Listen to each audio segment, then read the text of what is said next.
আলাইকুম সম্মানিত ভিউয়ার্স, আপনারা সকলে কেমন আছেন? আশা করি ভালো আছেন। দেশ কিংবা প্রবাসে থাকা সকল ব্যাংক গ্রাহকদের জন্য একটি গুরুত্বপূর্ণ নিউজ।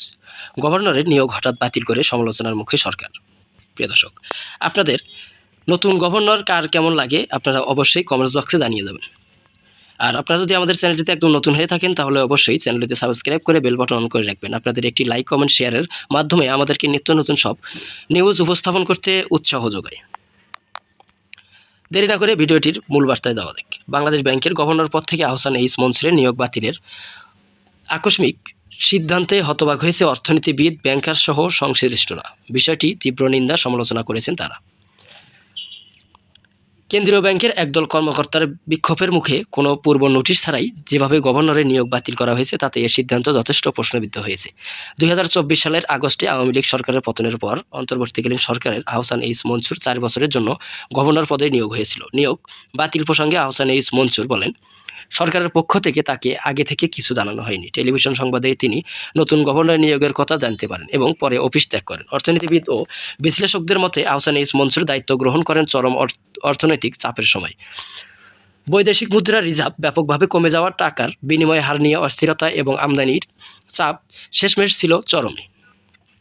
অনেকে মনে করেন দেশের সামষ্টিক অর্থনৈতিক পরিস্থিতি স্থিতিশীল করতে আহসান এইচ মনসুরের গুরুত্বপূর্ণ ভূমিকা রেখেছিল।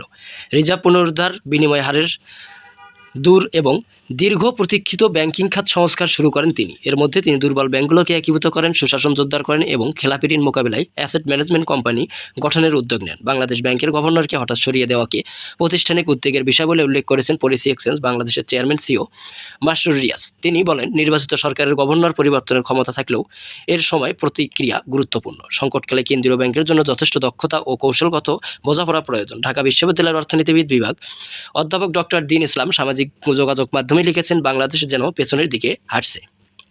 নতুন নিয়োগ দেওয়ার পর গভর্নর মোহাম্মদ মোস্তাকুর রহমান শিল্পপতি হওয়ায় তাকে নিয়োগ দেওয়ার সিদ্ধান্ত স্বার্থে সংঘাত হিসেবে উল্লেখ করেন তিনি। দিন ইসলাম প্রশ্ন করেন, কেন্দ্রীয় ব্যাংক যদি এমন একজন ব্যবসায়ী দ্বারা পরিচালিত হয় আর যার খাতটি তাকেই নিয়ন্ত্রণ করতে হবে, তবে ব্যাংক কিভাবে স্বাধীন থাকবে? নাম প্রকাশে অনিচ্ছুক একটি বেসরকারি বাণিজ্যিক ব্যাংকের ব্যবস্থাপনা পরিচালক বলেন, সবচেয়ে হতাশার বিষয় হলো মনসুরকে আরও সম্মানজনকভাবে বিদায় দেওয়া যেত।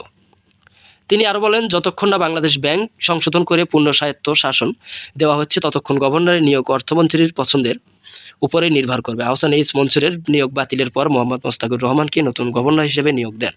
এ বিষয়ে সচিবালয়ে সাংবাদিকদের সঙ্গে আলাপকালে অর্থ ও পরিকল্পনা মন্ত্রী আমির খসরুর মাহমুদ চৌধুরী বলেন, বাংলাদেশ ব্যাংক এই পরিবর্তন নতুন সরকারের অগ্রাধিকার ভিত্তিক উদ্যোগের অংশ। শুধু বাংলাদেশ ব্যাংক নয়, অনেক জায়গায় পরিবর্তন হচ্ছে, আরও অনেক পরিবর্তন প্রক্রিয়াধীন আছে যোগ করেন তিনি। প্রিয় দর্শক, আজকের মতন এই পর্যন্ত থাকছে। পরবর্তীতে সব নিউজ পেতে আমাদের সঙ্গেই থাকুন।